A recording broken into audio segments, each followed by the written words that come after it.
word for business takes you back to the word.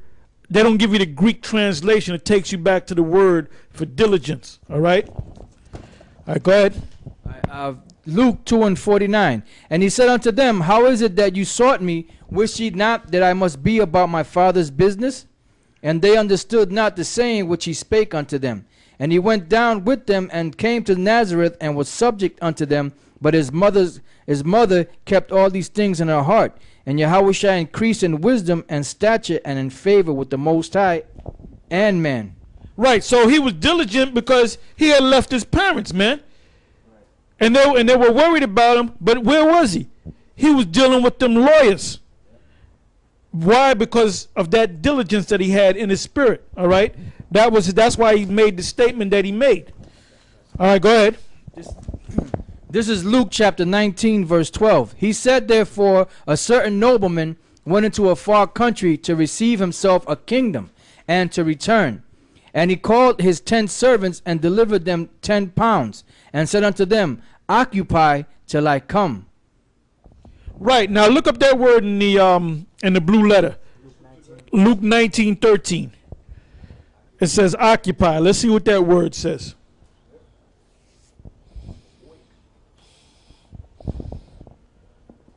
Go ahead.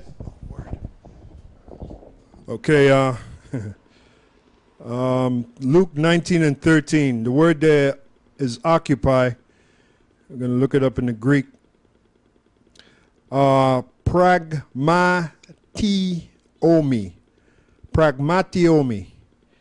Which, yeah, and that's where you get the word, some of you have heard the word pragmatic, which means to be businesslike. To be occupied in anything, to carry on a business, to carry on the business of a banker or a trader. Let's see what it's. Yeah, you know it's not talking about being a banker or a trader, because read the scripture again. It says here, it says Luke 19 and 14. I'm sorry, 13. And he called his 10 servants and delivered them 10 pounds and said unto them, occupy till I come. Yeah, so when you read that, that's actually a parable. When you want to read further?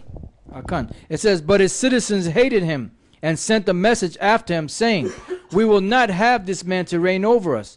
And it came to pass that when he was returned, having received the kingdom, then he commanded these servants to be called unto him, to whom he had given the money. The money is parabolic for this knowledge. When you get this knowledge, you're supposed to turn around and spend it and make more money, meaning you're supposed to teach this and bring in fruit. That's what that's talking about. That's the trade. Go ahead. So when the Lord is using this parable of somebody as a banker, he's really talking about somebody in the truth that woke up to this truth and that's going out there on the highways and byways teaching his word. Go ahead. It says, that he might know how much every man had gained by trading. Then came the first, saying, Lord, thy pound hath gained 10 pounds. And he said unto him, well done, thou good servant, because thou hast been faithful in very little, have thou authority over 10 cities. And the second came, saying, Lord, thy pound hath gained 5 pounds. And he said likewise to him, be thou also over 5 cities. And another came, saying, Lord, behold, here is thy pound which I have kept laid up in a napkin. For I feared thee, because thou art an austere man. Thou takest up that thou layest not down, and reapest that thou didst not sow. And he said unto him, out of thine own mouth will I judge thee, thou wicked servant. Thou knewest that I was an austere man, taking up that I laid not down, and reaping that I did not sow. Wherefore then gavest not thou my money into the bank, that at my coming I might have required mine mine own with usury? And he said unto them that stood by, take from him the pound, and give it to him that hath 10 pounds. And they said unto him, Lord, he hath 10 pounds. For I say unto you, that unto every one which hath shall be given, and from him that hath not, even that he hath shall be taken away from him. But those mine enemies which would not that I should reign over them, bring hither and slay them before me. Yeah, so in other words, you had guys that came into this truth, and then they fell out. So that knowledge that they had, the Most High took that knowledge away from them. That's why they still over here in America ready to get blasted, because they're not fruitful servants. So that knowledge that they had was given to a man that was diligent. All right, give me Luke, the 12th chapter and the 48th verse.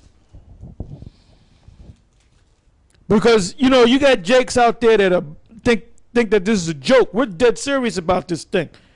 You got these guys making up scriptures, knowing that they don't understand the scriptures. The Most High is going, Yahweh Ba'ashem Yahweh Shai is going to deal with all of y'all, man. Very soon. Go ahead. Luke 12 and 48. But he that knew not and did commit things worthy of stripes shall be beaten with few stripes. For unto whomsoever much is given, of him shall be much required. And to whom men have committed much, of him they will ask the more. You know what? Jump up another 47. Okay. Verse 47. And that servant which knew his Lord's will and prepared not himself, neither did according to his will, shall be beaten with many stripes. But he that knew not and did commit things worthy of stripes shall be beaten with few stripes. For unto whomsoever much is given, of him shall much be required. So the ones of you that had this knowledge and you went back into the world, the Most High is going to deal with y'all.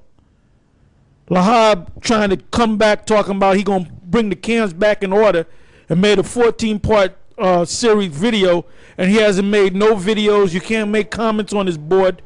And the last time he went on that site was over 3 months ago? Because that thing did that old Lahab spirit didn't work. Oh, okay, true. Okay, see, that worked back then with them scared niggas back at One West that are back in the world, waiting to get a missile shot at their ass. All right? Now, let's go from there to 2 Corinthians, the 8th chapter, the 6th verse to the 7th verse, and then we're going to jump from the 7th verse to the 16th verse. 2 Corinthians, the 8th chapter. 2 Corinthians chapter 8, verse 6. And so much that we desired Titus, that as he had begun, so he would also finish in you the same grace also. Therefore, as you abound in everything, in faith and utterance and knowledge and in all diligence, and in your and in your love to us, see that you abound in this grace also. Verse 16. But thanks be to the Most High, which put the same earnest care into the heart of Titus for you. For indeed he accepted the exhortation, but being more forward of his own accord, he went unto you, and we have sent with him the brother, whose praise is in the gospel throughout all the churches. And not that only, but who was also chosen of the churches to travel with us with this grace, which is administered by us, to the glory of the same Lord and declaration of your ready mind. Avoiding this, that no man should blame us in this abundance which is administered by us, providing for honest things, not only in the sight of the Lord, but also in the sight of men. And we have sent with them our brother, whom we have oftentimes proved diligent in many things. But now, right, so when you send brothers to do certain things, you got to make sure those men are diligent men. You don't send a lukewarm guy, okay? So now let's go from there to the book of Hebrews, the 6th chapter, the 9th verse to the 16th verse. Luke chapter 6, verse 9. Then said Yahushua unto them, I will ask you one thing. Is it lawful on the Sabbath days to do good or to do evil? Okay. Right, so the bottom line is that like the elder Tahar, the lesson that he's going into, basically showing you, brothers, that you have to be diligent. It's not a thing of you learning this thing to be a man pleaser. This thing you're learning it, for yourself, for your salvation. So you have to learn this thing for your own salvation, and the only way you're going to learn that is by giving diligence and going and studying and learning this thing. Because the bottom line is, if you don't give diligence, you're not gonna be able to know the scriptures. You're not gonna be able to understand what's going on, and when things happen, you're not gonna be protected.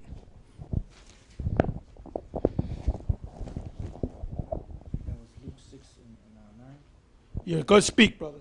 Okay, right. So that's it. So what you have to do is you have to apply yourself and learn these scriptures. The scriptures say what? That knowledge and wisdom shall be the stability of thy times and strength of salvation. The fear of the Lord is his treasure. So now how are you going to be able to withstand in these things? By giving diligence. And when you give diligence, you get into these scriptures. Matter of fact, there's a scripture here in the book of Timothy. In the book of Timothy, the First Timothy, I believe it's First Timothy or Second Timothy, and it might be the second chapter, right? The third, I'm sorry, 2 Timothy 3, and yeah, 15 is good. It says, and that from a child thou hast known the holy scriptures, which are able to make thee wise unto salvation through faith which is in Yahushua. All scripture is given by inspiration of the Most High, and is profitable for doctrine, for reproof, for correction, for instruction in righteousness, that the man of the Most High may be perfect, thoroughly furnished unto all good works. So you got to think of it as if you have a living room and you have to furnish a living room. You have to have seats there, sofa, couch, TV, stereo system. You have to think of it in that fashion. So when you learn in this word, it's like you're furnishing your room, which is your spirit, with the words of the Most High. So when any situation appears, then you're able to apply those scriptures. When somebody asks you a question, you can hit them with those scriptures. Why? Because you studied. You gave diligence. You took the money that the Lord gave you and you went out and you traded it. Because if you don't trade it, then the Most High is going to take it from you and give it to a man that's going to be faithful, that's going to trade. Because that's who the Most High is looking for. He's not looking for guys to sit back and watch. Yeah, that's why Lahab, he made that one little series videos, and he had the nerve to have a flame up in the video. You know, that's like a short fire. A short, that series should have been called Lahab's Short Fuse.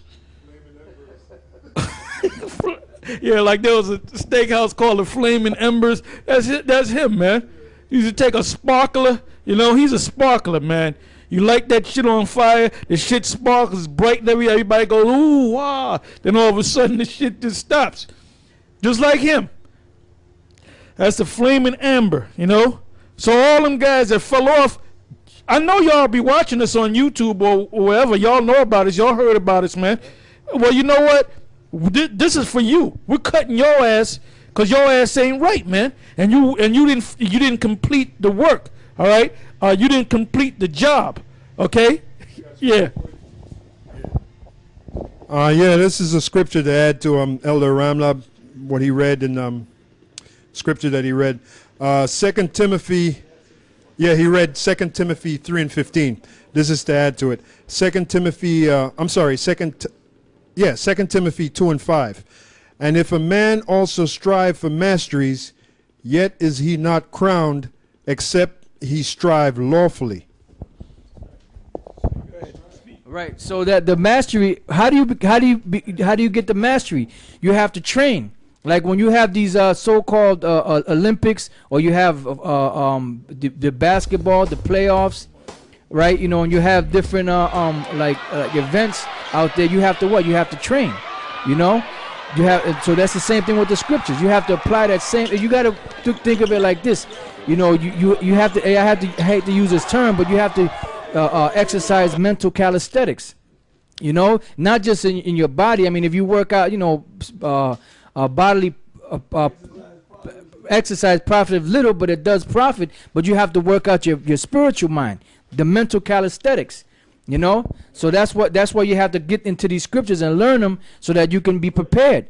You know, because that trick, when you see these scriptures are this is a spiritual thing, man. When you get into these words and you read words and you look things up, it goes into your spirit and it sets off certain alarms, certain lights. You know, and it builds your spirit up.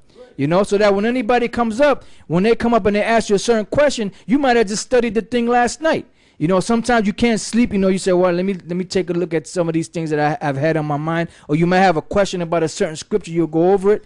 That's how it is. And then when somebody comes up, you'll be happy that you went down and you have the answer because you studied. You gave diligence.